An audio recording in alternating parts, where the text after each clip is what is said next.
Hello and welcome to Royal Telly, your go-to channel for all things Sussexes. I'm your host, Chloe, and together we're going to uncover the truth behind the media's coverage of Harry and Meghan. Our mission here is to celebrate and support the Sussexes, while also shining a light on the stark disparities in media treatment. Stand firm against unfair attacks, and we're not afraid to debunk the narratives. We delve into the contrasting media narratives surrounding Kate Middleton and Meghan Markle. Remember the wedding bouquets of Kate and Meghan? Both elegant and understated, yet treated so differently by the press. Let's delve into a particularly striking example of this disparate treatment. When Kate Middleton, now the Duchess of Cambridge, married Prince William, her bouquet was a simple yet stunning arrangement of lily of the valley. The Daily Express was quick to laud this choice, describing the bouquet as effortlessly elegant and understated. It seemed the perfect complement to her graceful demeanor and the royal setting. Fast forward to when Meghan Markle, now the Duchess of Sussex, walked down the aisle with Prince Harry. Meghan, perhaps in a nod to royal tradition or her own elegant taste, chose a remarkably similar bouquet featuring the same lily of the valley. However, the reception from the Daily Express this time was starkly different. Instead of praise, the bouquet was criticized. The publication raised alarms over the choice of flower, labeling it as poisonous and suggesting that it posed a danger to Princess Charlotte, who was one of the bridesmaids. This shift in tone is not just puzzling, but telling. How could the same flower, celebrated as a symbol of purity and return to happiness at one wedding, suddenly become a hazardous choice at another? This double standard raises questions about the underlying motivations in the media's portrayal of these two women. Further stirring the pot, some defenders of the criticism suggested that Meghan should have been more aware and made a safer choice. But this argument falls flat when we consider that Meghan's bouquet followed royal traditions and mirrored that of Kate's, which had been previously established as both safe and suitable. What we're seeing here is a clear example of how narratives are shaped not just by facts, but by the underlying biases and expectations of those reporting them. The same object, the same flower in this case, is spun in completely different ways to suit a narrative that seems predisposed to cast Meghan in a less favorable light. Isn't it peculiar how the same bouquet can be effortlessly elegant for one and dangerous for the other? Cradling the baby bump, a universal symbol of motherhood yet interpreted differently by the Daily Mail. It's a gesture as old as time, often seen as a mother's instinctive protection of her unborn child. But when it comes to the Duchess of Cambridge versus the Duchess of Sussex, the narrative takes a surprisingly divergent path. Let's rewind to when the world saw Kate Middleton, the Duchess of Cambridge, photographed at various public events, hands gently resting on her baby bump. The Daily Mail and other outlets were quick to comment, showering her with praises like tender and loving. These articles painted a picture of a doting mother-to-be, engaged in a serene and beautiful act of maternal bonding. Fast forward to Meghan Markle, the Duchess of Sussex, caught in a similar pose, cradling her baby bump during her pregnancy. The reaction? Starkly different.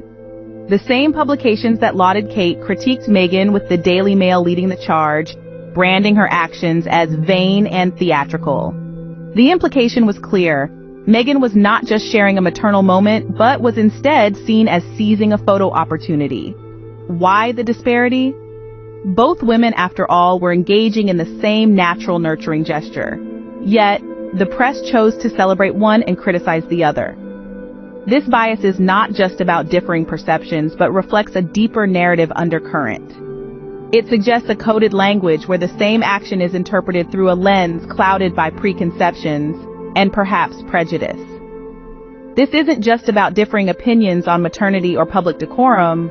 It's about how media narratives are constructed and the subtle ways in which they can influence public perception. By highlighting these contrasting reactions, we expose not just a double standard, but a troubling inconsistency in the portrayal of two women in similar roles under similar circumstances.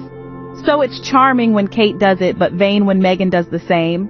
Direct comparisons also reveal an unfair bias. In the arena of public perception, direct comparisons between Meghan Markle and Kate Middleton often underscore a palpable, if not troubling, bias. Take, for instance, the remarks made by Melanie Phillips on a well-known episode of Question Time. Philip suggested that Meghan might find herself facing less criticism from the tabloid press if she emulated the Duchess of Cambridge's demeanor and conduct. This comment not only unfairly positions Kate as the standard to which Meghan should aspire, but also subtly chastises Meghan for simply being herself, an individual with her own unique personality and style. Moving on, a particularly striking example of media bias can be found in a 2017 article from The Sun, which bore the provocative headline, "Not a Duplicate, 7 Reasons Why Meghan Markle is Nothing Like Kate Middleton, From Relationship History to Fashion Sense."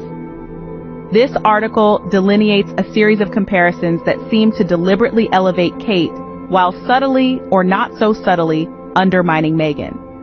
The article highlights Kate's limited dating history prior to her marriage to Prince William as a virtue, whereas Meghan's more extensive dating history is presented almost as a flaw. This insinuation plays into outdated stereotypes about women and their personal lives, suggesting a kind of moral superiority based on romantic history. Furthermore, the article lauds Kate's fashion choices as oozing sophistication, while it dismisses Meghan's preferences for more casual attire. Here, the subtext is clear. Kate conforms to a traditional, perhaps idealized standard of royal decorum, while Meghan, characterized as the wild American bohemian, is portrayed as deviating from these norms. This not only reinforces cultural stereotypes, but also unfairly criticizes Meghan for her personal style, which should be seen as a reflection of her individuality rather than a point of contention. These contrasts seem to paint Kate as restrained and sophisticated, while Meghan is portrayed as the wild American bohemian. As we've seen, the media's treatment of Kate and Meghan is far from balanced. Throughout our discussion today, we've explored various instances where the press has shown a clear bias in how they report on the Duchess of Cambridge and the Duchess of Sussex. From the seemingly innocuous details of a wedding bouquet to the more conspicuous scrutiny of maternity manners, the disparity is undeniable. Let's take a moment to reflect on the examples we've covered. The case of the wedding bouquets, where the same flowers were described so differently, highlights how narratives are tailored to cast Meghan in a less favorable light.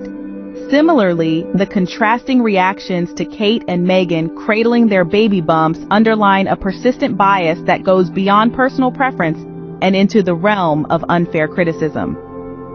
Moreover, the direct comparisons drawn between the two women, often suggesting that Meghan should emulate Kate's demeanor or style, are not only unrealistic but also perpetuate a narrative of competition rather than support between these two public figures.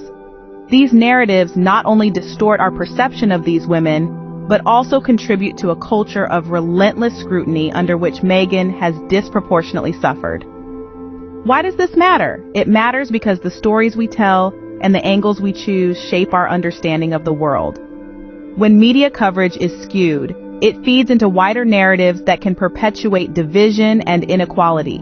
It's crucial for media professionals and consumers alike to advocate for fairness and accuracy in reporting, ensuring that all individuals receive the respect and dignity they deserve. But what can we do about it? First, we can start by being critical consumers of media. Question the narratives being sold to us and look for inconsistencies in how different stories are told. Support journalism that is fair and balanced and hold accountable those outlets that fail to meet these standards. Additionally, engage in conversations about media bias. Talk about it on your social platforms, discuss it with friends, and bring it up in more formal settings. Awareness and dialogue can catalyze change in how stories are reported and consumed. Finally, remember that every click, every comment, and every share counts. By choosing not to engage with biased reporting, you help decrease its impact. Instead, amplify the voices and platforms that strive for equity and truth. Your voice is powerful. Use it to advocate for change, to challenge the status quo, and to support a media landscape that respects and uplifts all its subjects, not just a selected few. Thank you for joining us today on Royal Telly. Don't forget to like, comment, and subscribe for more insights into the Sussexes.